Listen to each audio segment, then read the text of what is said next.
فاسد آ جائے گی۔ سمجھ آ گئی نا بات؟ نماز فاسد ہو جائے گی۔ اسی طرح اگر نماز کے اندر امام صاحب کی آپ نے تلاوت سنی تو آیات کے اندر جو مضمون بیان ہو رہا تھا آپ کو اس مضمون کی سمجھ آ گئی، مثلا اللہ کی نعمتوں کا بیان ہو رہا ہے یا پھر اللہ تعالیٰ کا خوف بیان ہو رہا ہے، خوف خدا، یا پھر قبر و حشر کے معاملات، حساب و کتاب کے معاملات، یا پھر عذاب کے معاملات بیان ہو رہے ہیں تو آدمی پر کیفیت طاری ہوگی۔ تو آیات کے مضمون کو سمجھ کر اس کے اوپر خشوع و خضوع کی کیفیت طاری ہوئی اور اس کی زبان سے کوئی ایسا ویسا لفظ نکل گیا، مثلا جنت کا ذکر سنا تو موج میں آ کر یا سبحان اللہ اس طرح کا الفاظ نکل گیا، یا عذاب سے ڈرتے ہوئے وہ رو پڑا، اس طرح کی کیفیت میں اگر اس کے منہ سے کچھ لفظ نکلیں گے تو تب تو نماز میں کوئی حرج نہیں ہوگی۔ تکلیف سی وجہ سے الفاظ نکلے نماز ختم ہو جائے گی۔ اگر آیات کا مضمون سمجھ کر خشوع خضوع کی کیفیت طاری ہو گئی اور اب اگر کوئی الفاظ نکل گئے تو اب نماز اس کی ہو جائے گی۔ سمجھ آ گئی نا یہ بات؟ اگلی بات، اگر امام صاحب کی آواز بہت اچھی ہو، مثلا جیسے قاری شاہد صاحب تلاوت کرتے ہیں سبحان اللہ، اگر اس طرح سے ہوں کوئی قاری صاحب، یا آپ مکہ مدینہ میں چلے جائیں، وہاں پر جو ماشاءاللہ دنیا بھر کے قاریوں میں سے چن کر امام رکھا جاتا ہے جس کی آواز بلے بلے ہو، تو امام صاحب کی آواز بہت اچھی تھی اور آپ نے اس کی آواز میں کھو گئے، اور آواز میں کھو کر آپ نے کہہ دیا سبحان اللہ، یا کوئی بھی لفظ آپ کی زبان سے نکل گیا آواز کی خوبصورتی کی وجہ سے، تو اب بھی نماز ٹوٹ جائے گی۔ آیات کے مضمون کے پیش نظر خشوع خضوع دل کے اندر ایک موج سی پیدا ہوگی، الفاظ نکلے اس میں کوئی حرج نہیں، آواز پر مست ہو گیا کچھ بول بیٹھے تو اب نماز ختم ہو جائے گی، فاسد ہو جائے گی۔ اسی طرح مریض کی زبان سے بے اختیار آہ اوہ نکلا، نماز نہ ٹوٹی۔ ایک ہوتا ہے درد کی وجہ سے، مثلا نماز کے دوران سر کو درد ہو گیا یکدم، اور ایک ہے ہی مریض لاچار، مریض کا مسئلہ اور ہوتا ہے اور جو وقتی تکلیف ہوتی ہے اس کا مسئلہ اور ہوتا ہے۔ تو مریض کو آواز نکل جائے، کوئی ایسا ویسا لفظ اگر نکل جائے بے اختیاری میں، ٹھیک ہے نا، اس کا مسئلہ اور ہے۔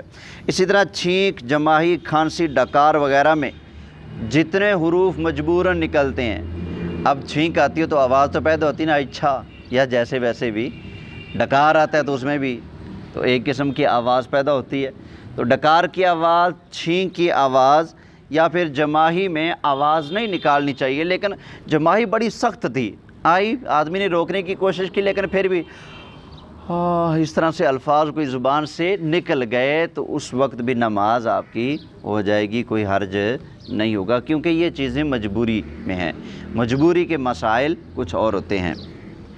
اسی طرح آپ کے اوپر کوئی چونٹی وغیرہ بیٹھ گئی یا ہونٹوں پہ کوئی چیز لگ گئی ہے تو آپ نے اس طرح کیا، تو پھونک میں بھی دیکھنا ہے الفاظ پیدا ہو گئے ہیں تو نماز ختم، اگر الفاظ پیدا نہیں ہوئے ویسے آپ نے پھونک ماری ہے نماز کے اندر تو اس سے بھی نماز میں کوئی حرج نہیں ہوگی، الفاظ پیدا ہو جائیں گے پھر نماز ختم ہو جائے گی پھونکنے سے بھی۔ اسی طرح نماز میں بعض اوقات سامنے کوئی کتاب رکھی ہوتی ہے، یا پھر آپ نماز پڑھ رہے ہیں اور مسجد کے محراب میں نظر چلی گئی وہاں پر اللہ اکبر سبحان اللہ لکھا ہوا ہے، یا پھر وہاں پر لکھے ہوئے کل شریف کل هو اللہ احد، اور آپ نماز کے اندر بھی پڑھ رہے ہیں کل هو اللہ احد اللہ الصمد، اور آپ کی نظر وہ سامنے چلی گئی لکھے پر، اگر آپ زبانی جو آپ کو یاد ہے اس پر اعتماد کر کے پڑھ رہے ہیں، نظر اگرچہ پڑھ رہی ہے نماز ہو جائے گی، لیکن اگر وہاں سے لکھا ہوا دیکھ کر پڑھنا شروع کر دیا، اگرچہ آپ کو زبانی یاد ہو لکھے ہوئے کو پڑھ رہے ہیں تو اب آپ کی نماز نہیں ہوگی۔ اسی طرح آپ کے سامنے کوئی کتاب پڑھی ہے، کوئی مضمون لکھا ہوا ہے، اس کے اوپر نظر پڑی ہے آپ کی اور مضمون آپ کو سمجھ آ گیا کیا ہے، اب یہ مکروہ ہے لیکن اس سے نماز ہو جائے گی، کیوں؟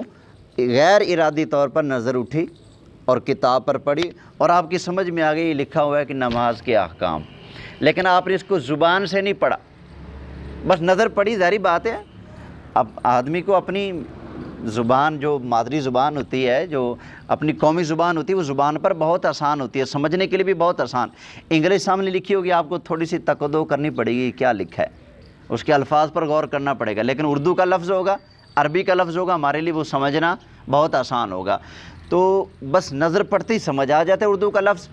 تو اس طرح اردو کا لفظ یا عربی کا لفظ لکھا ہوا آپ کی نظر پڑی اور آپ کو سمجھ آ گیا کیا لکھا ہے، گھڑی پر نظر پڑی، سامنے لکھا ہوا ہے کہ 5:15 ہیں، آپ نے اس کو پڑھا نہیں، بس آٹومیٹک نظر پڑی اور آپ کو پتہ چل گیا یہ ٹائم ہو چکا ہے۔ تو یہ اس میں کراہت ہے، سمجھ آ گئی نا۔ دنیاوی معاملہ ہو تو زیادہ کراہت ہے، اگر دینی معاملہ ہو، کلمہ شریف لکھا ہوا آپ کو سمجھ آ گیا کہ کلمہ لکھا ہے لیکن پڑھا نہیں زبان سے، اس میں بھی کراہت ہے، لیکن ان صورتوں میں نماز ہو جائے گی۔ سمجھ آ گئی نا بات۔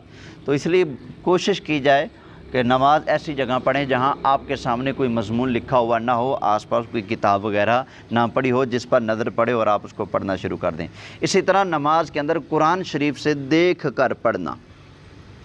نماز کے اندر احناف کے نزدیک مسئلہ یہ ہے کہ نماز کے اندر دیکھ کر قرآن کریم پڑھنا، اس سے بھی نماز فاسد ہو جائے گی۔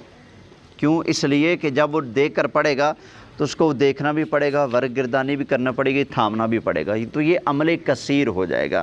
عمل کثیر سے بھی نماز فاسد ہو جاتی ہے۔ عمل کثیر کیا ہے یہ بھی آپ سمجھ لیجئے، بہت سارے معاملات میں کام آئے گا۔ نمازی کا کوئی ایسا کام کرنا نماز کے دوران جس کو دور کھڑا آدمی دیکھ کر یہ سمجھ لے کہ یہ آدمی نماز نہیں پڑھ رہا۔ سمجھ آ گئی نا بات۔ نماز کے دوران کوئی ایسا کام کرنا جس سے دور کھڑا آدمی یہ سمجھے کہ وہ نماز نہیں پڑھ رہا، اپنے کسی معاملے میں کھڑا ہوا ہے۔ مثلا ایک بندہ نماز پڑھ رہا ہے اور نماز کے دوران اگر وہ جیب سے ایسے کوئی چیز نکالنا شروع کر دے، ایسے جیب پکڑے اور ایسے کچھ نکالنا شروع کر دے، تو دور بیٹھا آدمی سمجھے گا کہ نماز پڑھ رہا ہے؟ بولیے نہیں، اس کو تو کیا لگے گا؟ اس کو یہ لگے نا پیسے نکال رہا ہے، کوئی کام کر رہا ہے۔ اسی طرح بعض لوگ کرتے ہیں، اندھیرا ہو جاتا ہے، جب لائٹ چلی جاتی ہے تو موبائل جیب سے نکالتے ہیں، اس کا لاک کھولتے ہیں، اس کی لائٹ آن کرتے ہیں۔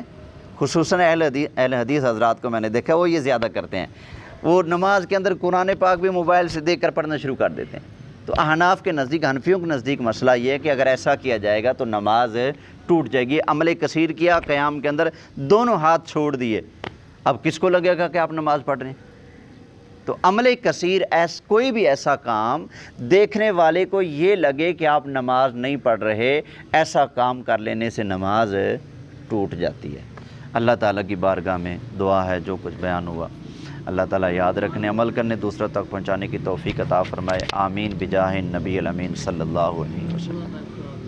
عام طور پہ جنازہ پڑھنے جاتے ہیں سر، تو وہاں پر تمام آیات لکھی ہوتی ہیں اور نماز رات کئیوں کو شاید میت کی دعا نہ بھی آتی ہے، تو دیکھ کے شاید پڑھنا شروع کریں، ایسے میں کیا؟ جنازے سے پہلے دہرا لیں تو یہ تو ٹھیک ہے، اگر جنازے میں دیکھ کر پڑھیں گے تو نماز فاسد ہو جائے گی۔ ہاں جی، الحمدللہ رب العالمین۔